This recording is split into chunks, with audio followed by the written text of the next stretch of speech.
Hello and welcome to Critical Penetrator. Today we're going to be looking at what ships to build for the PHR fleet in Dropfleet Commander. This is for new players, so welcome very much if you found your way here. We are excited to have you. If you are not a new player and you are a seasoned veteran of playing this game, please, if you notice anything I forget or something that I miss out of this video, please leave it in the comments below. If you are new, I'm making a series of videos for all the factions for Dropfleet Commander and how to build army lists, how to play the game, just to try and capture an area that I couldn't find online when I was looking how to start playing this game. So without further ado, let's start looking at what you're going to need to build when you're making lists for Dropfleet Commander.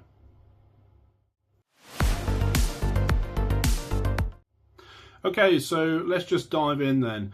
We're going to assume that you have a core ships box, be that from buying the core box itself or buying the larger battle group box which contains it. In Dropfleet Commander, you're going to need to have ships which can drop your troops onto drop sites. And in this instance, you have 3 ships from this box that you can build that are adequate, and you're going to pretty much have to build them. They are kind of mandatory for you in this game, despite the game not telling you this. The first of these I'm going to recommend is one of the cruisers, and you're going to build one of 2 ships. It's going to either be a Ganymede or an Orpheus.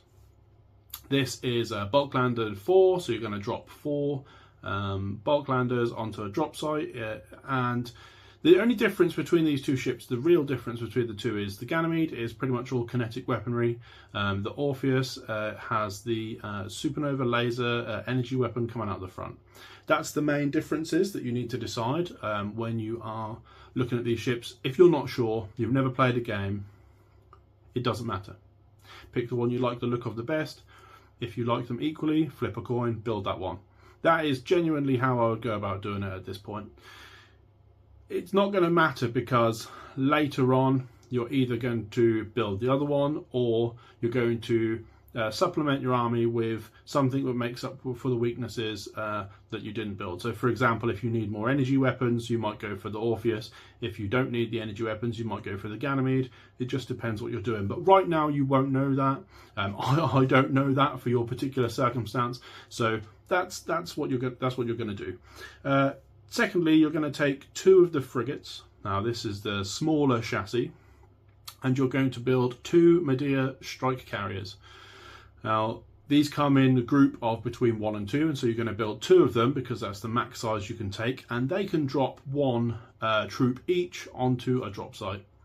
These also come with 2 rules that you're going to want to interact with in the game. They have descent, which means that they can try to hide in the atmosphere. It hampers the ability for normal weapons to be able to shoot them. And a bombardment gun, which they can use to try to start bombing a drop site, if that's something that you want to do in the game. So there are 2 rules which you're going to start to interact with immediately just by having those ships. And that's a good place to start with these 3 ships. You're going to be left with 4 frigates and 2 cruisers. Now at this point, you can just do whatever you want. But telling people they can do whatever they want sometimes gives them some decision paralysis. And when I was building my stuff, I did a lot of searching online, a lot of looking of what to do, and luckily I was able to find it. But it's only due to things like Reddit and Discord that you're going to be finding the players of this game with the information that you might need. And so I'm going to present some of that to you now. Now, I play in a particular way. Everyone plays in their own particular way. No one's going to play the same as me, and I won't play the same as you. So if you think differently, leave it down in the comments below. Tell me what you would build instead of what I'm going to suggest. So I am going to suggest the Bellerophon. This is because it is a carrier and can release fighters and bombers, and it also comes with a front energy weapon. The reason why I'm suggesting this is because that's another aspect of the game that you won't have access to with the 3 ships you've built so far. And fighters and bombers are actually quite important within Dropfleet Commandos. Bombers especially because they can be pretty nasty damage dealers. Fighters can help mitigate damage done to you, and they can also try to intercept bombers on the way in. So they are quite an important part of the game, and they're something which I quite enjoy when I'm playing Drop Fleet Commander. For the other cruiser, I'm going to suggest the Hector, and the reason why is because for just this core box, if you're playing games with just a core box, this is quite a good brawler sort of cruiser. It fills the spot I might put a battleship in if I was to then, have more than a core box. And this kind of is very simple to use. The other things might be a little bit more complicated in your first games with the drop mechanics, bombardment, descent, and fighters and bombers. However, the Hector, you're flying around and you're shooting things. That's kind of his job within this small core box force. For the rest of the frigates, now there are two things here which I would recommend and I think are interesting. So the first one is the Calypso. This is a defensive ship, and it's rare, which means you can only take one group of them in your army. It comes with an advanced ECM suite, and it means that your ships within 4 inches of it, when they're attacked, they're able to reduce the lock of the weapons attacking them by 1. This is pretty big, obviously. The lock is your to hit value. If you're familiar with something like Warhammer, your 3+ becomes a 4+ to hit you. That's obviously quite a good defensive ability, and PHR are a relatively defensive faction. In my opinion, they're the most defensive. Perhaps other people will have a different opinion of stacking buffs or something that can make something else more defensive. Perhaps biofighters might say that they're defensive because they can't even be seen. But this is how I feel about the PHR. So I would recommend to build a Calypso, because it's just good to have, and that can protect other ships which are in your fleet.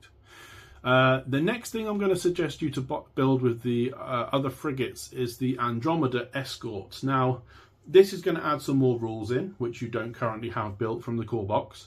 The Escort rule, it's worth going and having a read of, because these ships can take an amount of wounds from something else that's being shot by. So say, for example, if your battleship is within range of them and they have the escort ability and the battleship's taken damage, you can plink off some of the wounds onto the Andromedas. That's obviously quite a good little thing to have. They have a weapon, a shooting weapon, the Wasp drones, close action. Yeah, it's fine, but it's not really why you're taking them.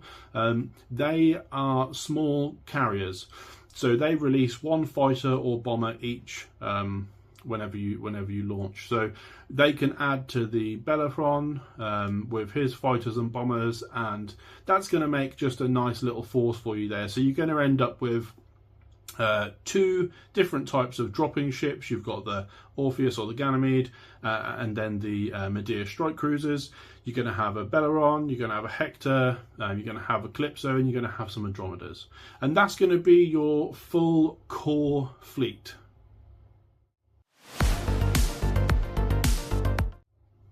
Okay, so that about wraps up then the core ship box build. We've built some ships which are going to give you a little taste of everything you can have access to with this core box, really. You've got something that's bringing out fighters and bombers, you've got some stuff that's going to drop some stuff, you've got the ECM suite which is helping to defend some of your ships. So you've got a few things that's going on here, and it's enough for you to play your first few games with. I would suggest to play a few games just with this level. Find someone else with a core box, whatever ships they've built. Don't even worry that much about points, because you're just using this to learn the game, and just play the game with them. If they don't have a core box and they're an experienced player, I'm sure they're able to ask you what points you have, and they're able to match it, bring something similar along. Now, future purchases, I said in another video that after the core box I would look to buy something fun, because that's just how I am as a wargamer, and I would look to buy something like a battleship or a a battle cruiser. So yeah, that's what I'd buy next. My favourite ship in the PHR is the Heracles. It might not be everyone's. I think it's a really decent ship. It's got the front energy weapon, and it's also got some broadsides for when things get a little bit closer. It's very simple to use, and despite it being very close in points to some of the super battleships that are really quite good as well, I do actually just really like this ship. I like the Model 2. find a battleship that you like the model of, find a battleship that you like the look of, what weaponry it has, and just pick one up and use it in your games. It's going to fit in pretty much perfectly into your army. Some of the ones that I would suggest, especially to build for a future, the Augustus and the Octavius, I like both of these. The Augustus with the energy glaives I think is extremely fun, especially when you're overcharging them. Is it going to work all the time? No. When it does work though, it's going to really hurt whatever you hit, and that is very cool. Another one to look at is the Radamantius. I think I said that correctly. That is a close range broadside monster, and so if you have something you just want to ram into the center of a few ships and let loose on a weapons free, it's a very fun thing to do. It's probably not going to win you the game, it's probably going to get focused down after that because it does a fair bit of damage if it spikes out, but it's something to look at potentially to build. What I wouldn't build, so I wouldn't be looking to build any of the battle cruisers, which are the first couple in the PDF. So that's the Ptolemy and the Celeus, I'm not sure. I wouldn't build either of those unless I was looking to do something specific with them. In the force that you'll have, you won't have lots of light caliber, which is what we've discussed building from the core box. So perhaps this might be something you can build. But what I would actually build is the Antigonus. This is Command Ship 1. It has an anti-wing weapon, which means it can shoot at fighters and bombers, which usually weapons can't do that. And it can put down the hollow interference, which is essentially a hollow field, a debris field style thing that blocks you being able to be seen. And it's also a feature carrier, so it does a lot of stuff for the points. It's 2 points more than the Ptolemy, which is, you know, whatever, negligible. It's actually 24 points less than the Seleucus, and both of the Ptolemy and the Seleucus are carrying the features as well, and they just do a lot less in the game than the Antigonus. So I would actually pick, if you're going for a battle cruiser, I'd go for the Antigonus. It seems really interesting to me. The Agamemnon, I think, is quite okay for 160 points. It fills in to the list we've created with the core box and a battleship here quite nicely. This is one of the ones which was originally in resin, and you can still pick that up, but he also now comes in the battle cruiser box. I think for 160 points he's perfectly decent, so that's something I might consider. And if you want something a little bit more chunky, I would get the Cato. This is also from the battlecruiser box. He is a pocket battleship, so he's getting pretty tanky. It's got an energy glaive on the front. I mean, it's just cool. So yeah, that's what I'll be looking to build from some battleship boxes and some of the battlecruiser boxes that also build the pocket battleships. So yeah, this is pretty much everything I needed to say about starting off with the PHR and some of the ships you can look at. Hopefully this has helped you out. If you are starting PHR and you have no idea, you don't understand anything I've said, well, unfortunately, you're going to have to rewatch the video and have a little look through it all. Take some time with the PDF. This is a complicated game. And that isn't for everyone, and that's fine, but you're going to need to just take some time, think about it, play some small games with that core box, and then start to work your way into the game slowly. Thank you very much, and goodbye.